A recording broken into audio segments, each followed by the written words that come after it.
In Ouspensky's record, there are these two diagrams.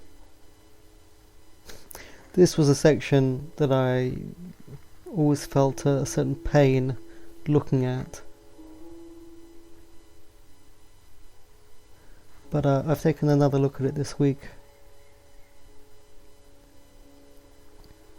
On the left you see the distribution of the Enneagram.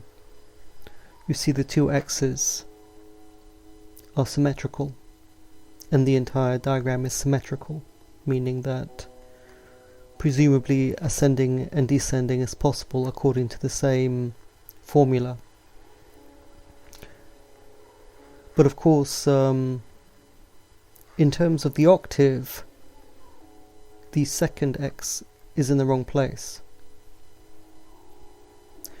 On the right hand side you have a circle according to the octave, with the gap at Mi Fa and the second gap at Si Do on completion. And that is how the octave functions. However, the Enneagram is written in the first way, symmetrically.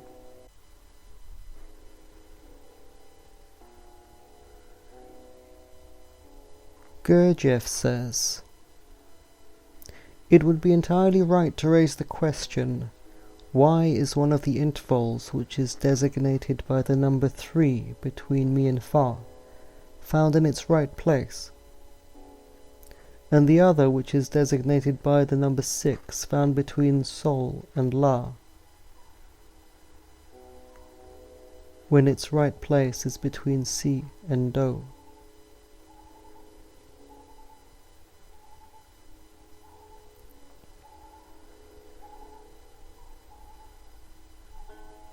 The apparent placing of the interval in its wrong place itself shows to those who are able to read the symbol what kind of shock is required for the passage of Si to Do. In order to understand this, it is essential to recollect what was said about the role of shocks in the processes proceeding in man and in the universe. When we examined the application of the law of octaves to the cosmos, then the step Sun-Earth was represented in this way. In relation to the 3 octaves of radiation, it was pointed out that the passage of Do to Si, the filling of the interval, takes place within the organism of the Sun.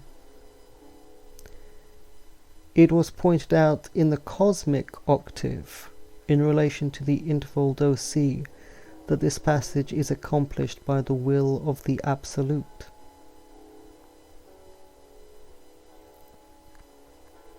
Meaning that the second gap is performed by the Absolute itself. It comes down from on high and has the power to change the circle, the process. The 2 X's in the Enneagram mark the point of impetus where something needs to be done. But in the second, it is done not by you. In the second, it is done not by you, but by the Absolute. When Gurdjieff describes the food factory, which is a certain kind of work with octaves, then he describes the first shock or the first impetus, the impetus that fills the first gap, to be self-remembering, to be conscious at the receipt of an impression being the recognition of something. And the second conscious shock is described quite curiously, and I'll read it out. The nature of this effort demands special study. From this point of view of the general work for the machine, it can be said in general that this effort is connected with the emotional life, that it is a special kind of influence over one's emotions. But what this kind of influence really is, and how it has to be produced, can be explained only in connection with a general description of the work of the human factory, or the human machine. The practice of not expressing unpleasant emotions, of not identifying, of not considering inwardly, is the preparation for the second effort.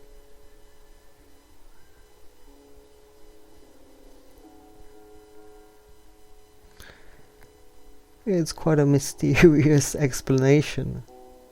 One thing I note here, he says, the practice of not expressing unpleasant emotions. He does not say not expressing negative emotions. I think that the mysterious way this is described is because, although an impetus has to happen at the second interval, because the impetus is coming from the absolute, then it's not really you doing it, but more like preparing the ground for it, or receiving it.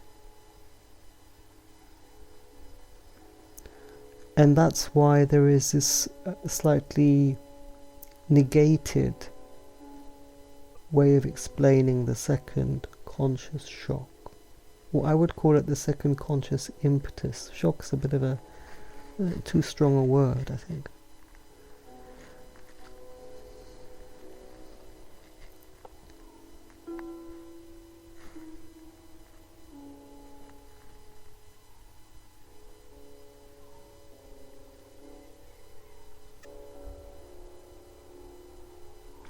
Now, if I turn to Beelzebub's Tales, Gurdjieff described how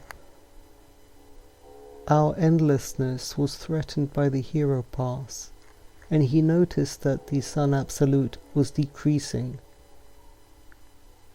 And so he adjusted the Heptaparaparshinok in order that the reciprocal activity of creation itself, the work done, would bring an end to that threat to his existence.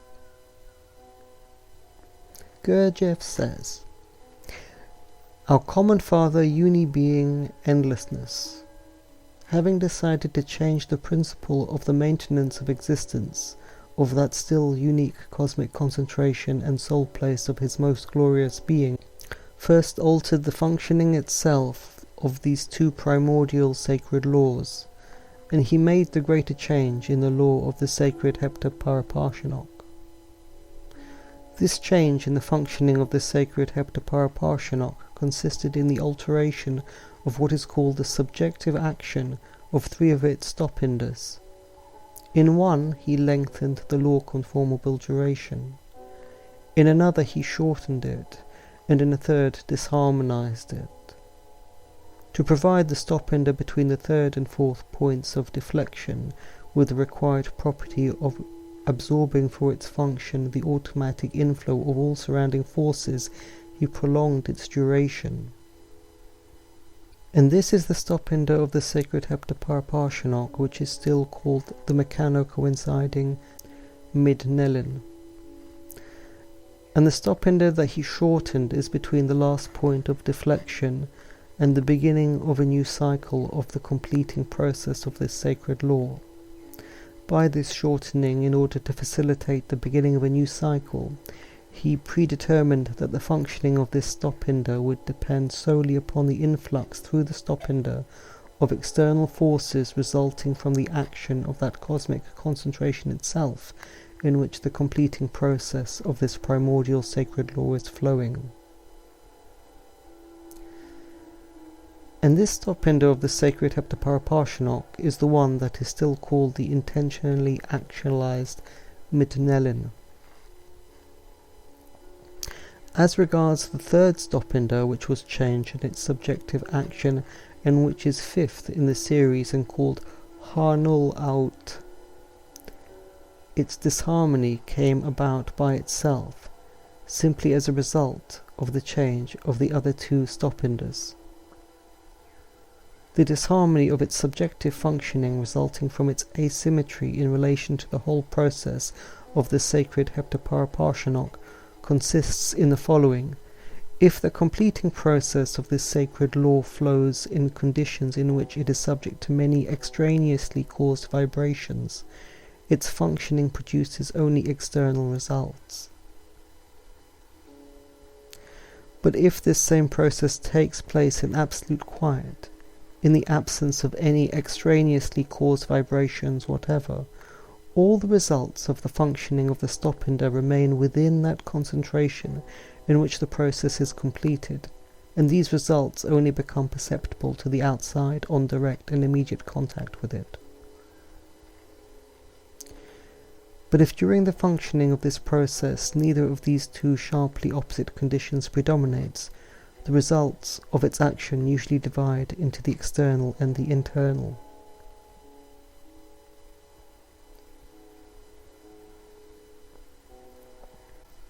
A couple of weeks ago I talked about the sheathing of power that is necessary in order to contain within your line the results of your work.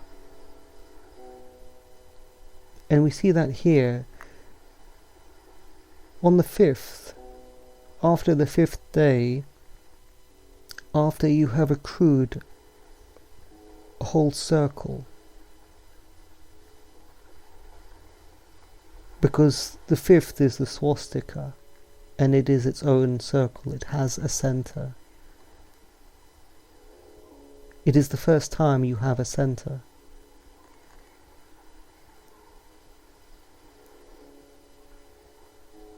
And so you have something, you have accrued something, and the question is, what do you do with it? The Gurdjieff talks about a disharmony at the second interval,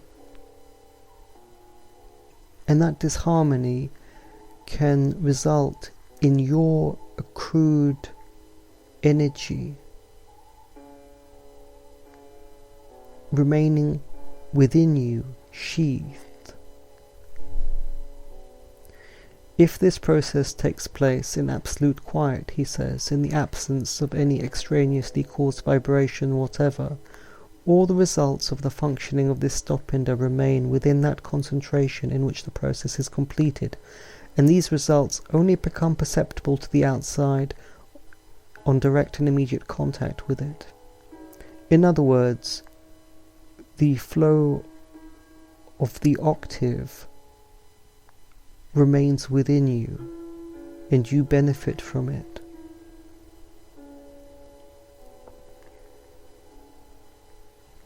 Otherwise, its functioning produces only external results. So this, in the working week, this is what happens on Saturdays. You have accrued something from 5 good days' work, and the question is, where does that go? Does it go to you? Is it sheathed within you? Or do you go out and cast it into the void?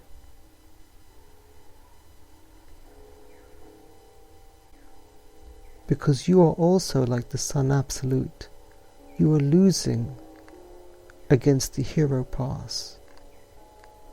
And the only way to rectify that situation is to sheathe the results of your work.